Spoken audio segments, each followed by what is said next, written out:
Kembali lagi di Cerita Cinta Channel. Jangan lupa like, comment, and subscribe ya. Terima kasih. Seperti kata Ibrahim, setelah mereka melaksanakan sholat maghrib berjamaah, dia mengajak Aira untuk menelpon sang anak. Panggilan video hingga mereka bisa melihat wajah ceria Yusuf di ujung sana. "Kalian jangan cemaskan Yusuf, nikmati saja waktu bersama kalian," ucap Ibu Asma. Dia yang memegang kamera itu dan mengarahkannya kepada Yusuf yang sedang dipangku oleh Pak Imam. "Iya Bu, terima kasih ya," jawab Ibrahim, dan Ibu Asma hanya mampu tersenyum lebar mendengar itu. Setelah puas menelpon sang anak, panggilan telepon itu pun diputus. Ibrahim langsung memeluk istrinya dari arah belakang, mengelus lembut perut Aira yang sudah semakin membuncit. Setelah melakukan USG, mereka bisa tahu jika kini Aira tengah mengandung bayi perempuan.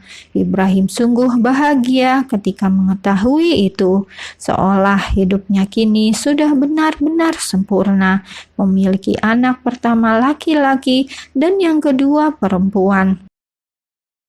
Meskipun setiap anak sama, namun tetap tak bisa dipungkiri oleh Ibrahim jika dia menginginkan keduanya, anak laki-laki dan perempuan, dan Allah mengabulkan keinginannya melalui Aira, istri yang selalu menyempurnakan hidupnya. "Malam ini mau kemana?" tanya Ibrah. Banyak tempat indah yang bisa mereka kunjungi malam ini. Namun Ibrahim tidak ingin memaksakan sang istri untuk pergi, apalagi jika Aira sudah merasa lelah.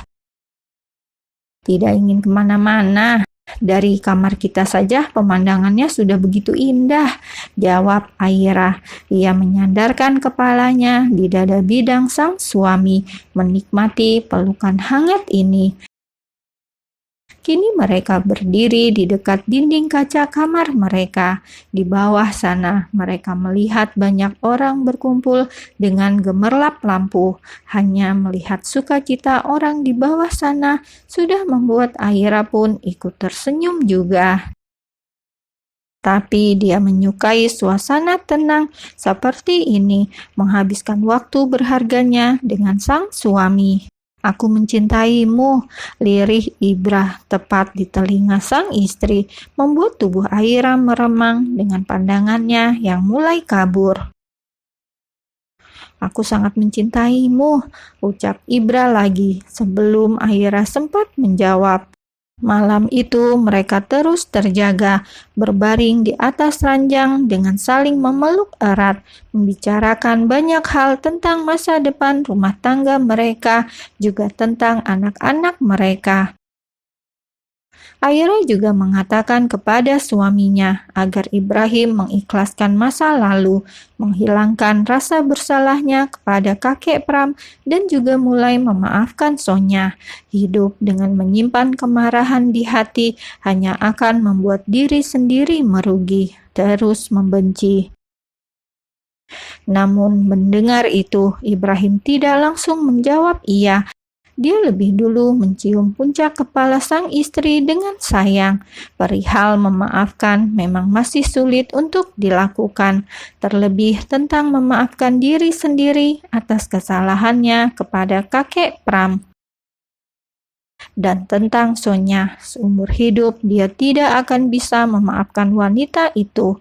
Meskipun kematian adalah takdir, namun Sonyalah yang membuat nafas terakhir sang kakek. "Aku akan berusaha sayang, tapi sekarang aku belum bisa melakukan itu semua," jawab Ibrahim. Dan Aira hanya bisa berharap agar waktu yang dibutuhkan oleh sang suami untuk memaafkan semuanya tidak terlalu lama. Aira ingin mereka merasakan kebahagiaan yang hakiki, tak ada lagi rasa benci di dalam hati. Aira tidak lagi menjawab ucapan suaminya itu. Dia hanya semakin memeluk Ibrahim erat, dan Ibrahim pun membalasnya pula. Malam pun berlalu, dan kini pagi mulai menyapa keduanya, menghabiskan waktu bersama di dalam batap dengan saling menggosok punggung satu sama lain secara bergantian. Sesekali keduanya tertawa, membicarakan hal-hal lucu yang pernah mereka lalui. Hingga ritual mandi pun usai dan mereka memutuskan untuk sarapan di salah satu restoran hotel ini. Menikmati sarapan di bawah hangatnya sinar matahari pagi dan indahnya pemandangan yang membentang luas sepanjang mata memandang. "Sayang, tunggu sebentar ya, aku mau ke kamar mandi," ucap Ibrah. Mendadak ia ingin buang air kecil. Dengan terpaksa dia harus meninggalkan Aira di sini. Sebelum pergi, Ibrahim mengatakan kepada sang istri untuk tidak pergi kemana-mana. Nanti, kalaupun ada sesuatu yang terjadi, Aira harus segera menghubungi dia. Aira menganggukkan kepalanya patuh. Dia pun tidak ada niat untuk pergi kemana-mana. Ibrahim pergi, namun dia tidak langsung menuju kamar mandi. Dia lebih dulu menuju ke meja resepsionis dan meminta para pelayan di sana untuk mengawasi istrinya. Para pelayan itu pun menganggukkan kepalanya. Mereka malah tersenyum menyambut hangat keinginan Ibrahim. Setelah dirasa aman, barulah Ibrahim menuju ke kamar mandi. Dan melihat kepergian Ibrahim itu, seorang pria langsung tersenyum lebar. Dirga yang sedari tadi memperhatikan mereka berdua langsung bangkit dari duduknya dan menghampiri Aira yang kini duduk sendirian. "Aira," panggil Dirga. Sontak saja Aira terkejut.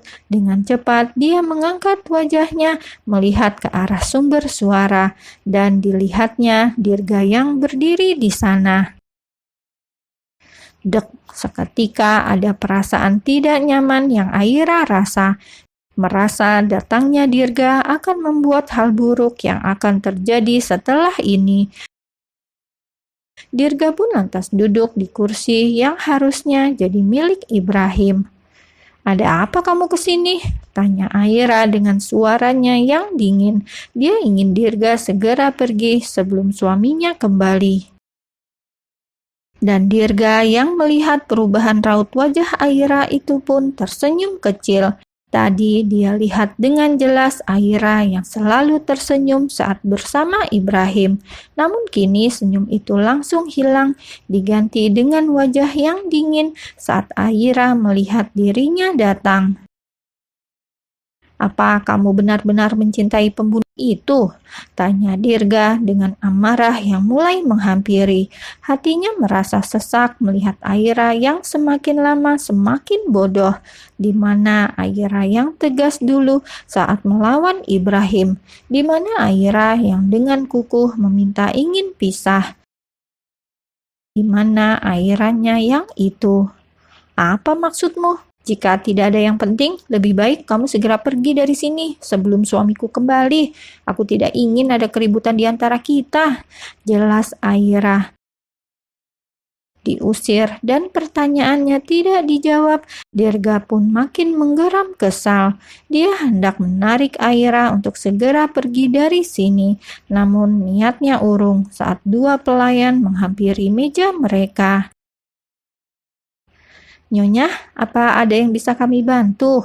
tanya salah satu pelayan. Dari ujung sana tadi, mereka melihat Dirga yang datang menghampiri Aira, juga perubahan raut wajah Aira yang nampak tak nyaman. Karena itulah kini mereka menghampiri, mematuhi perintah Ibrahim beberapa saat lalu untuk menjaga istrinya dengan baik.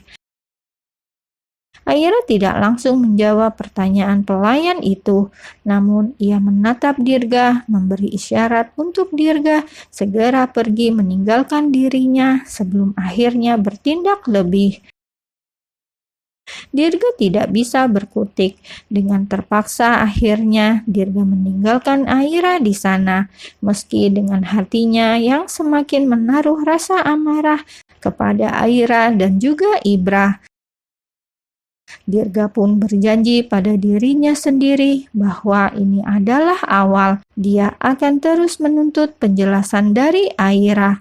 Kenapa Aira sampai kembali kepada Ibrahim? Lalu tak adakah sedikit rasa untuknya?